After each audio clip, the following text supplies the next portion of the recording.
Percentage के लोग ही party बदल सकते हैं। अगर उससे कम लोग बदलेंगे, मान लो कोई एक मेंबर है पार्टी छोड़ के जा रहा है, तो उसकी सदस्यता, मेंबरशिप ही खत्म कर दी जाएगी। कहां से? चाहे पार्लियामेंट का हो पार्लियामेंट से, चाहे विधानसभा का हो तो विधानसभा से। ठीक है, इससे लोगों ने जाना बंद कर दिया। अलाउ कब किया गया? कि जब 2/3 लोग एक पार्टी को छोड़कर दूसरी पार्टी में जाएंगे तो उसको मान लिया जाएगा मर्जर हो गया पार्टी का। तो मर्जर हो सकता है, लेकिन एक आदमी 2 आदमी बदल नहीं सकता। ठीक है, अब आप जानते हो कि पहले इंडिया में इलेक्शन होता था पोस्टल बैलेट से। अच्छा, कितने लोगों ने अभी तक वोट डाला है इसमें? मुझे नहीं लगता कोई डाला होगा। अच्छा, आप डाले हो, वेरी गुड। क्योंकि अभी आप जस्ट 18 हो रहे होगे ना, अभी आप फर्स्ट ईयर के हो ना सब, तो जस्ट 18 हो रहे होगे। अब आप अगले इलेक्शन में डालोगे वोट। अच्छा, आपने ईवीएम में डाला है कि वो थप्पा लगाने वाला वोट डाला है? ईवीएम में डाला है, वेरी गुड। तो ईवीएम का जो इन्वेंशन है वो एक क्रांतिकारी इन्वेंशन है इंडियन इलेक्टोरल सिस्टम में। क्योंकि पहले आप सुनते होंगे ऐसा, अभी आप सुनोगे कि पहले बूथ के बूथ लूट लिए जाते थे। जो बॉक्स जाता था बैलेट, वो जाना कहीं और है, चला कहीं और जाता था। अगर नेताजी को पता चल गया कि इस वाले वार्ड में हमको कम वोटिंग मिली है, कम वोट मिला है, तो बोलेंगे इसको गायब करो, इसमें पानी डलवा दो, इसमें आग लगवा दो। इस चीजों को दूर करने के लिए इंट्रोड्यूस किया गया ईवीएम। हालांकि आज आप देखोगे ईवीएम पे भी सवाल उठ जाते हैं, है ना, बड़ा सवाल उठ रहे हैं ईवीएम पे कि वोट किसी को भी दबाओ जाता है एक ही को है ना, ऐसा हो रहा है। उससे ही बात करेंगे, उससे ही बात करेंगे। ईवीएम का फुल फॉर्म कौन बताएगा? Very good, electronic voting machine. क्या यह इंटरनेट से चलती है? ईवीएम क्या इंटरनेट से कनेक्ट होती है? नहीं। ठीक है, ईवीएम ऐसे काम करती है जैसे आपका कैलकुलेटर। कैलकुलेटर में 2+2 करने के लिए इंटरनेट की आवश्यकता होती है क्या? वो सेल्फ ऑपरेटेड है ना, ऐसे ही। अब देखो, ईवीएम जब इंट्रोड्यूस हुई, और 2 लोकसभा के चुनाव ईवीएम से 2014 से पहले हो चुके थे, एक 2009 वाला, एक 2013 वाला, 2007 वाला, उसके पहले, मतलब जो मनमोहन सिंह जी के जो 2 कार्यकाल थे वो ईवीएम से फुल तरीके से कंप्लीट हुए थे। लेकिन 2014 के बाद से ईवीएम पे लगातार सवाल उठने लगे। ईवीएम हैक्ड है, ईवीएम एक तरह से उसको हाईजैक कर लिया गया है। तो उसको दूर करने के लिए सरकार ने एक और कदम उठाया जिसका नाम है वीवीपीएटी। पहले क्या होता था कि मशीन है, आप गए, वोट बटन दबाए, टू से बोलेगी, चले गए। अब वो जो चू से आवाज की, इसका मतलब हो गया कि आपका वोट हो गया, लेकिन आपको दिखा तो नहीं किसको गया भाई। तो उस भ्रम को दूर करने के लिए, उस डाउट को दूर करने के लिए, देखो सबसे बड़ी बात होती है ट्रस्ट। अगर आप किसी व्यवस्था पे ट्रस्ट नहीं करोगे तो वो चल नहीं पाएगी याद। और खासकर चुनाव जैसे मुद्दे, लोकतंत्र जैसे मुद्दे, गवर्नेंस जैसे मुद्दे, सारे काम आप किस पे आधार पे कर रहे हो? भरोसे के आधार पे। भरोसा है ना कि जिसको वोट दिए हैं वही जीता है। एग्जाम में आजकल देखते हो, एग्जाम में बहुत सारे पेपर लीक हो जाते हैं, फिर बच्चे आते हैं, आंदोलन करते हैं, धरना करते हैं। क्यों? क्योंकि भरोसा नहीं रहा। और कई बार ऐसा हो भी रहा है कि कोई बच्चा अच्छा लिख के आया है, उसका सिलेक्शन नहीं हुआ, जो ब्लैंक ओएमआर रख के आया है उसका हो गया।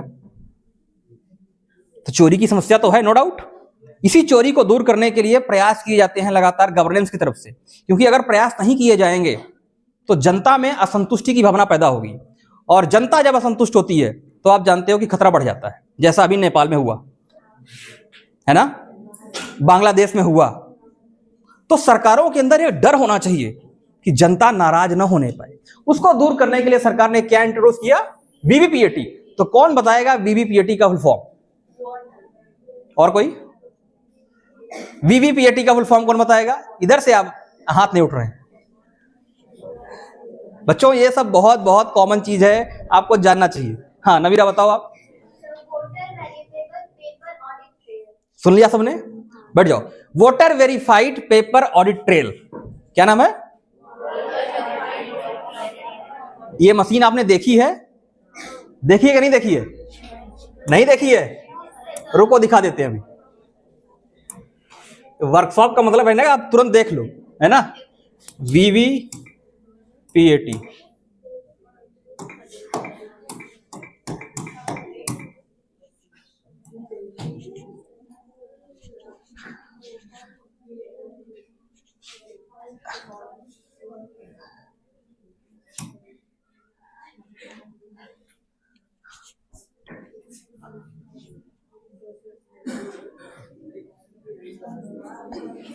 दिख रहा है आपको? Very good. अब देखो, ये तो है ईवीएम, है ना, जिसपे आप बटन दबाते हो। ऐसे ऐसे सिंबल बने होते हैं कि हाथ का पंजा है, कि कमल है, कि हाथी है, कि साइकिल है, कि जेडीयू का तीर धनुष है, कि लालटेन है, जो भी है। और ये है वीवीपीएटी, ठीक है।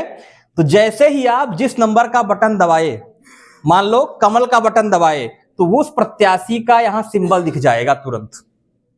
आपने पंजा का बटन दबाया, उसका सिंबल और नाम दिख जाएगा तुरंत। और इससे निकल के एक पर्ची इसी डब्बे में गिर जाएगी। पर्ची भी निकलती है, समझो।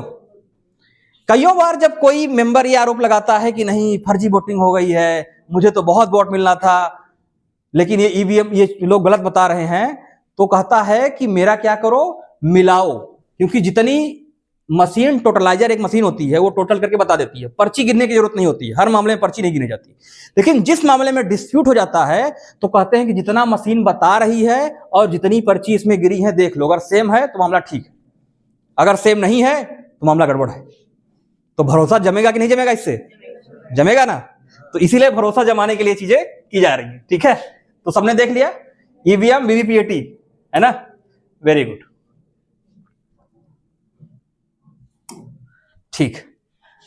अब एक नया कॉन्सेप्ट आया था नोटा का। नोटा माने नन ऑफ द अबव। अरे हो सकता है, मान लो आपकी एरिया से 4 मेंबर खड़े हुए और कोई आपको पसंद नहीं है, आप कहते हो मैं किसी को नहीं चुनता, सारे गधे हैं, ठीक है, मेरे मन का कोई नहीं है। लेकिन ये जो न चुनने का भी आपका अधिकार है, वो भी तो रिकॉर्ड होना चाहिए। कुछ लोग कहेंगे हम वोट देने नहीं जाएंगे, हो गया, लेकिन वो रिकॉर्ड नहीं हुआ। तो इसीलिए ईवीएम में ही एक ऑप्शन दे दिया गया, क्या? नोटा। आप जाओ और वहां नोटा पे बटन दबा के आओ, बता के आओ कि ये पसंद नहीं है। नो डाउट नोटा का कोई मतलब नहीं है भी। मान लो ऐसा हो जाए कि 4 लोग खड़े हुए हैं और किसी क्षेत्र में 100 वोटर हैं, ठीक है, 100 वोट हैं। एक है ए बी सी डी और एक होता है, आप जानते हो, नोटा। क्या दिखाई दे रहा है? ठीक है। अब 100 वोट में से मान लो ए को मिला 20 वोट, इसको मिला 15 वोट, इसको मिला 15 वोट और इसको मिला 20 वोट। कितना हो गया? और इसको मिल गया 30 वोट। जीता कौन? हाँ, कौन जीता? नोटा। लेकिन नोटा का जीतना नहीं होता है, ठीक है। थोड़ा इसको मान लो कम कर लो, ऐसे कर लो, इसको मिल गया 21 और इसको मिल गया 19, ऐसा कर लो, ठीक है। तो सबसे ज्यादा वोट तो नोटा को मिला है ना, जीतना तो नोटा को चाहिए, लेकिन नोटा तो कोई आदमी है नहीं ऐसा, तो जीतेगा कौन? 21 वाला। लेकिन हां, इलेक्शन कमीशन में चीजें दर्ज हो गई, जनता के दिमाग में चीजें दर्ज हो गई कि वहां सबसे ज्यादा वोट किसको मिला था? नोटा को। पॉलिटिकल पार्टियों को यह मैसेज चला गया कि जो इस विधानसभा में या इस लोकसभा क्षेत्र में हमने जितने भी मेंबर खड़े किए थे, ये जनता की पहली पसंद नहीं है। जनता की पहली पसंद कौन है? नोटा ही है, मतलब कोई पसंद नहीं है इसमें से, ठीक है। तो ये हमारे देश में लगातार ऐसे इलेक्टोरल रिफॉर्म्स होते रहते हैं। इलेक्शंस के भी कई सारे टाइप हैं। अभी हमारे देश में सबसे बड़ी समस्या ये है कि हम first past the post system पे इलेक्शन करवाते हैं। बहुत सारे देश ऐसे हैं, जर्मनी, फ्रांस, इजराइल, यहां इलेक्शन का सिस्टम है लिस्ट सिस्टम, ठीक है। वो बहुत ज्यादा डिटेल में हो जाएगा, थोड़ा सा मैं आपको बताऊंगा उसके बारे में, ज्यादा नहीं, क्योंकि अभी आप आगे पढ़ोगे, अभी आप फर्स्ट ईयर में हो ना। ये सारी चीजें आपको आगे और डिटेल में मिलेंगी कि इलेक्शंस में हम क्या क्या और ज्यादा वेरिएशंस कर सकते हैं। रिसर्च का मुद्दा यही है, ठीक है। तो और देखो, एक मामला है एमसीसी का। MCC means model code of conduct, जिसको बोलते हैं आदर्श आचार संहिता। नाम सुना है?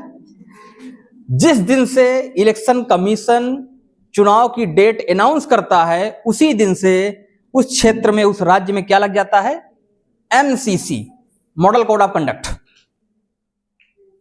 उसके तहत कुछ रिस्ट्रिक्शंस होती हैं कि आप सरकारी मशीनरी का दुरुपयोग नहीं करोगे, जैसे आप जानते हो ना कि जो पार्टी सरकार में होती है वो भी चुनाव लड़ रही होती है, लेकिन उसके पास बहुत सारे रिसोर्सेस होते हैं।